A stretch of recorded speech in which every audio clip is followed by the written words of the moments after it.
Good morning again. Well, now, happy afternoon, early afternoon, whatever you want to call it. Good afternoon, I suppose. It is still the 30th day of July, 2022. It is now about 12:30 in the early afternoon. Down here in Tampa, Florida. Sunny, 88 degrees. Lovely, lovely morning. The other day, yesterday's video, I've gotten a bunch of replies, and I thank you guys very much for that. One of the things that folks picked up on, one of the main things that folks picked up on is this concept that I mentioned in reference to a contractor that I was contracted with doing drafting and design work, flying down to Atlanta and talking about the circumstances of what happened on September 11th, 2001. And his response to me after a 2-hour discussion, and it was a discussion, it wasn't a debate, it wasn't a fight. He asked questions, I answered questions. But in the end, as the plane was approaching its landing, he had to be honest and said, "Scott, I can't argue with you, but I just don't want to believe that." And the quote goes on for him to say, "Because if I did, I would have to do something about it." Now, somebody, one of my viewers, sent me a couple of emails talking about that and what the conversation I had with my doctor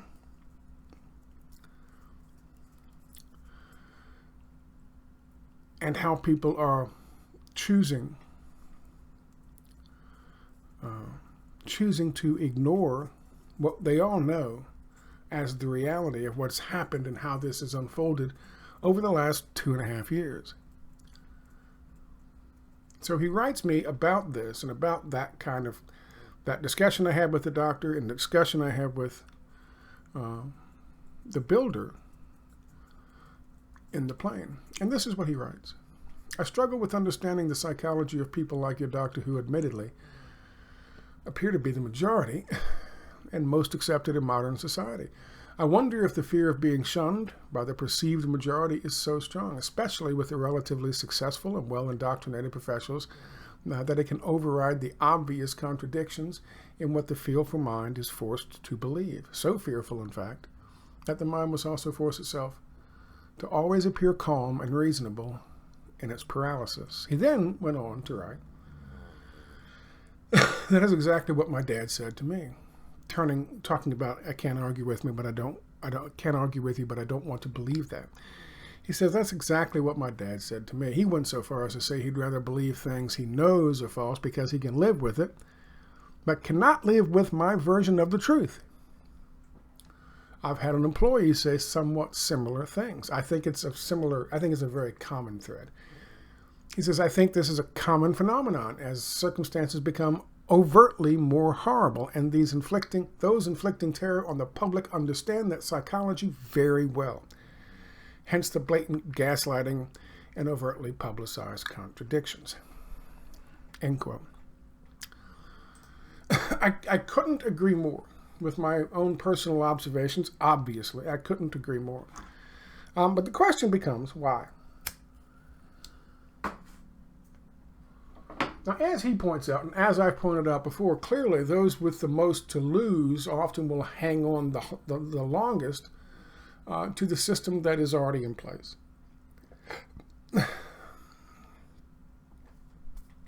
Those like me, with very little at stake, we tend to be a little freer in the choices that we make.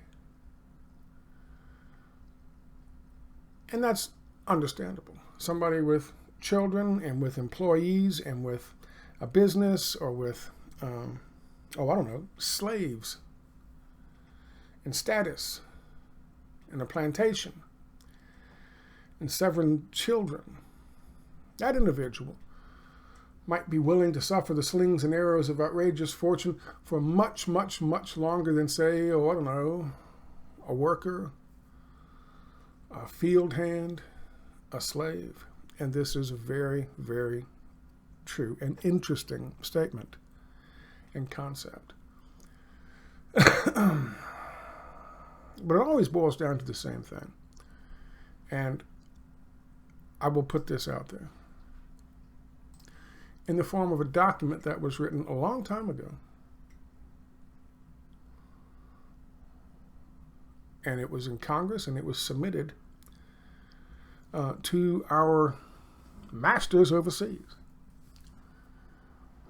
And I'm not going to read this whole thing, but I will read the first 2 paragraphs. It's called the Declaration of Independence. And it starts, the unanimous declaration of the 13 United States of America, when in the course of human events, it becomes necessary for one people to dissolve the political bands which have connected them with another, and to assume among the powers of the earth the separate and equal station to which the laws of nature and the natures God entitle them, a decent respect to the opinions of mankind requires that they should declare the causes which impel them to the separation. He says, they write, we hold these truths to be self-evident, that all men are created equal, that they are endowed by their Creator with certain unalienable rights, that among these are life, liberty, and the pursuit of happiness, that to secure these rights, governments are instituted among men, deriving their just powers from the consent of the governed, that whenever any form of government becomes destructive to these ends, it is the right of the people to alter or to abolish it, and to institute new government, laying its foundation on such principles and organizing its powers in such form as to them shall seem most likely to affect their safetiness and happiness. But prudence, indeed, will dictate that governments long established should not be changed for light and transient causes. And accordingly, all experience hath shown that mankind are more disposed to suffer while evils are suffering than to right themselves by abolishing the forms to which they are accustomed. But when a long train of abuses and usurpations pursuing invariably to the same object evinces a design to reduce them under despotism, it is their right, it is their duty to throw off such government and to provide new guards for their future security. Let me leave it at that.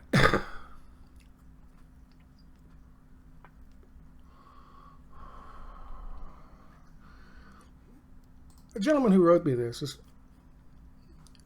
quite accurately stating that, yes, indeed, they know. It is the nature of mankind to endure the slings and arrows of outrageous fortune, well beyond the point that they would be considered intolerable in a literary sense. But in terms of being your life, boots on the ground, so to speak,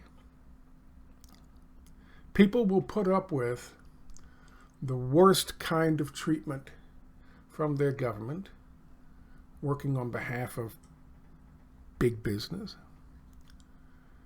until such point that it directly interferes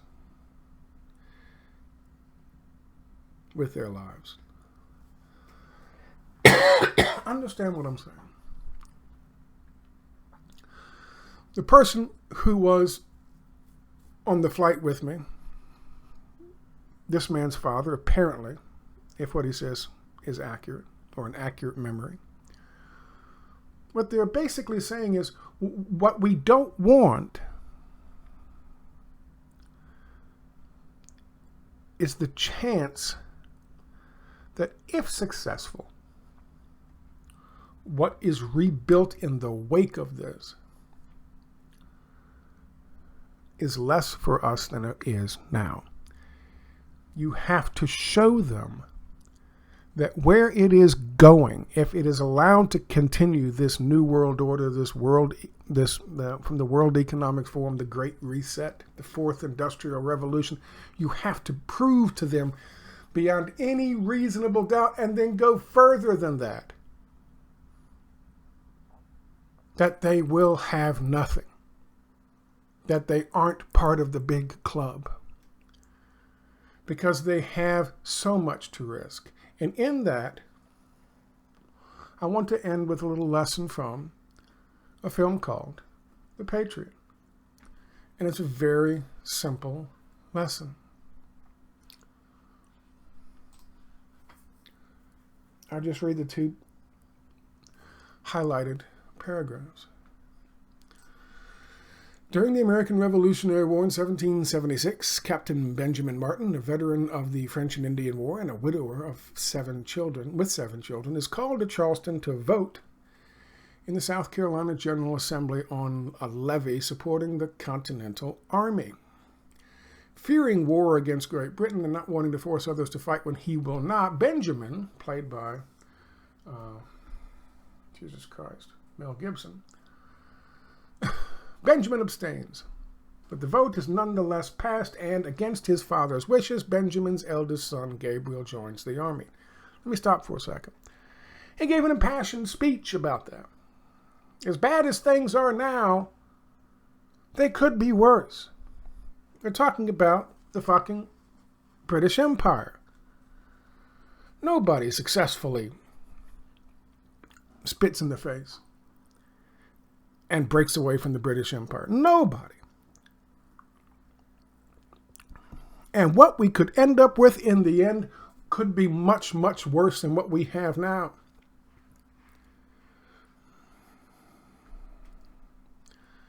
That was his argument.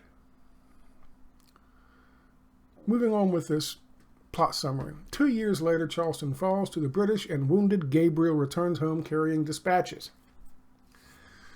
The Martins care for both British and American wounded from a nearby battle before British dragoons, led by Colonel William Tavington, arrive, arrest Gabriel with the intention of hanging him as a spy because they found his dispatches. And they seize Benjamin's African-American workers, slaves, for their own use. When Benjamin's son, Thomas, tries to free Gabriel, he is shot and killed by Tavington, who then orders the Martins' home, plantation, burned and all wounded Americans killed. After the British leave, Benjamin, accompanied by his 2 younger sons, set up a row of muskets and ambushed the British convoy transporting Gabriel. Benjamin skillfully yet brutally slaughters several British troops with his tomahawk. A British survivor tells Tavington of the attack, earning Benjamin the moniker of the Ghost. What are we talking about here? We're talking about a white plantation owner who treated his slaves better than most, except for the fact that they were still slaves.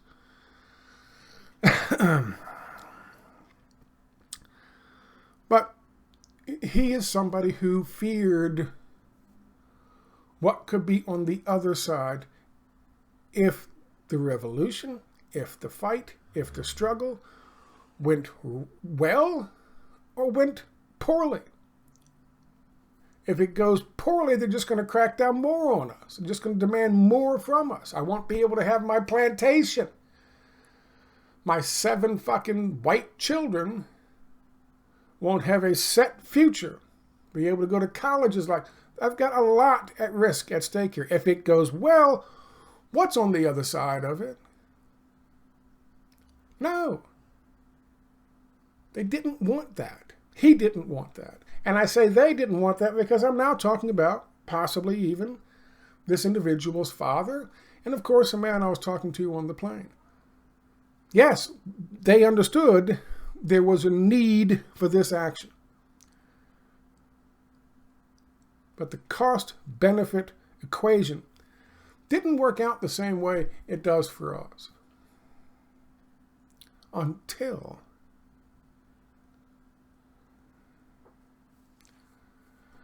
it did. Until he had no more home. Until they had taken everything from him. Until they had taken his fucking second oldest son.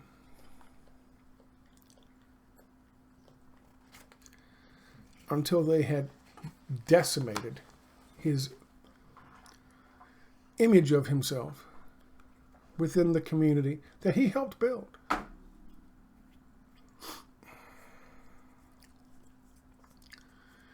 it takes a lot of these usurpations, I guess that's the right word, to motivate those who have more at stake than it does for the rest of us. But it's happening, slowly but surely. We don't have the luxury of choosing what era we live in. We don't have the luxury of choosing what wars we have to fight. This is a war. It is already a war. It has been a war, arguably since September 11th, arguably since in 1963 when they killed the fucking president. And it is certainly a war now.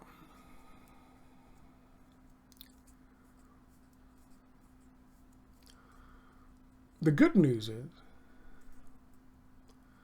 that against the great British Empire of the time, the greatest empire of the time, they lost. We won. With the help of another empire, the French, and of course, the majority of the Native Americans who were here before us. We won. And when I say we won, in terms of that third of the conflict, us, maybe 15% was willing to take up arms at the time. Maybe 15%. But then, when they started destroying fucking homes and killing people randomly, and that 15% grew. People realized, people recognized, people had those moments of the epiphanies that the Patriot had when he tried to remain neutral, and they burned his fucking home, and they shot his fucking son, and they were going to take his other son off and fucking hang him and kill him, and they killed all those fucking injured American fucking fighters. He had an epiphany. Unfortunately, I think that for some, that is the hang up. That is it is simply a min-max equation. It is what is the best outcome if we go this way, or what is the best outcome if we stay the same? And maybe it won't get better, it won't get worse. But like this individual said, they keep telling themselves that, and they have to keep forgetting, and they have to keep remaking the fucking history of what's happened over the last 2.5 years for them to understand or believe in their fucking brains that it's not going to get worse, even though they clearly see it is.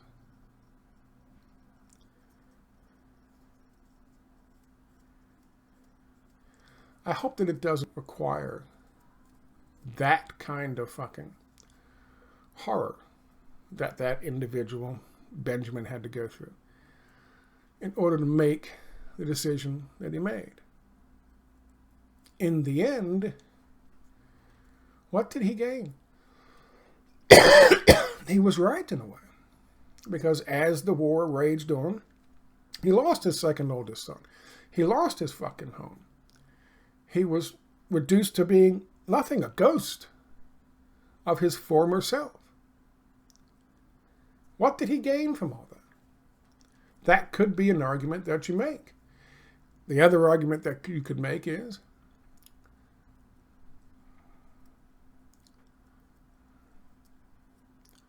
he gained a nation. We gained a nation. And his children will have a better place and a better future growing up on that slave island with the African American children and learning and studying. They will have a better opportunity in life in the United States of America that was formed after that, of course, because they're white. But I mean, than they would have if they had kept shutting their fucking mouths and doing nothing. That is a fact. That is a fact.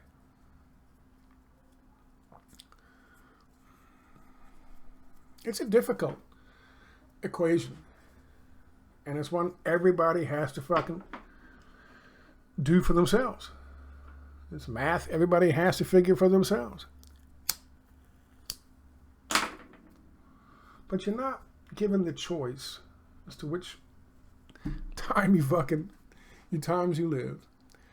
The old Chinese proverb, may you live in interesting times. God knows we are the most fortunate, I guess, in the last 70 years perhaps, but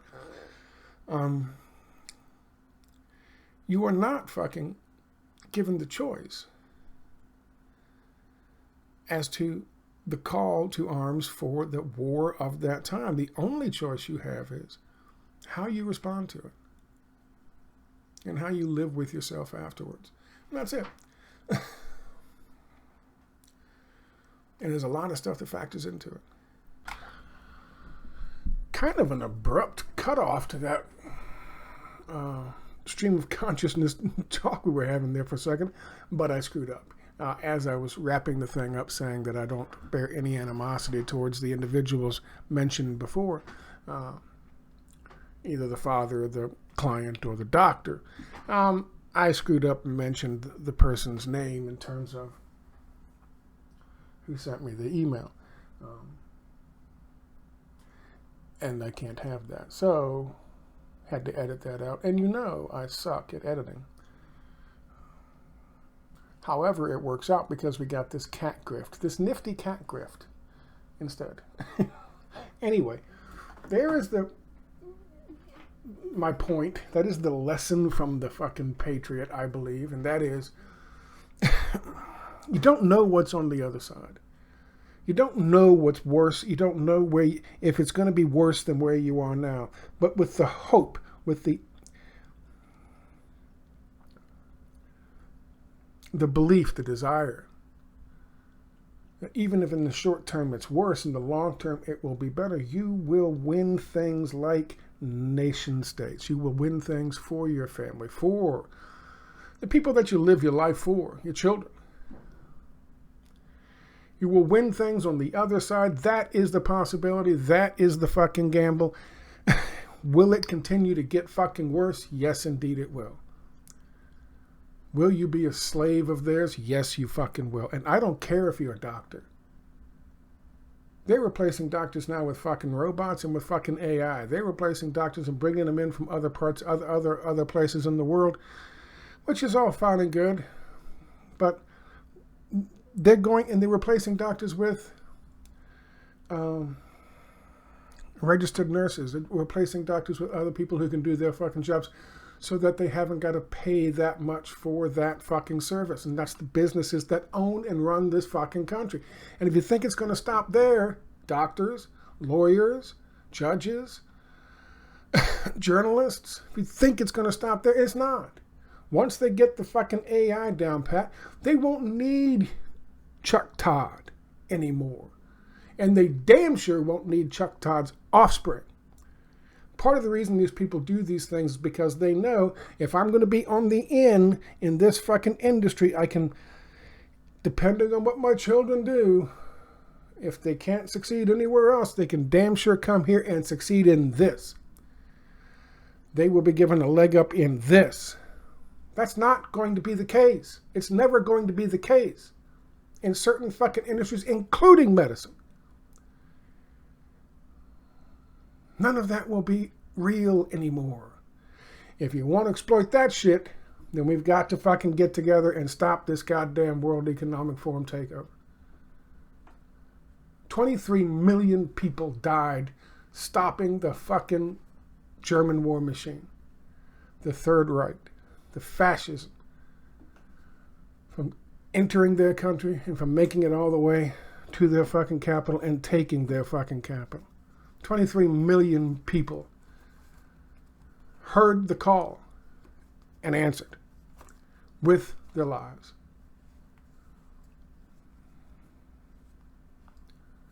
How bad will it get? There'll be blood. But there always is.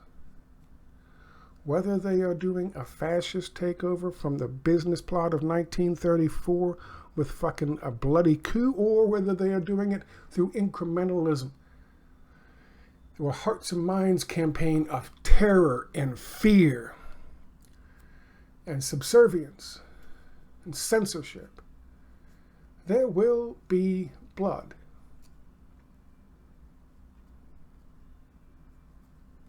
You choose your side. You do the best equation you can for what you have and what you are willing to risk. Nobody blames you. But understand this.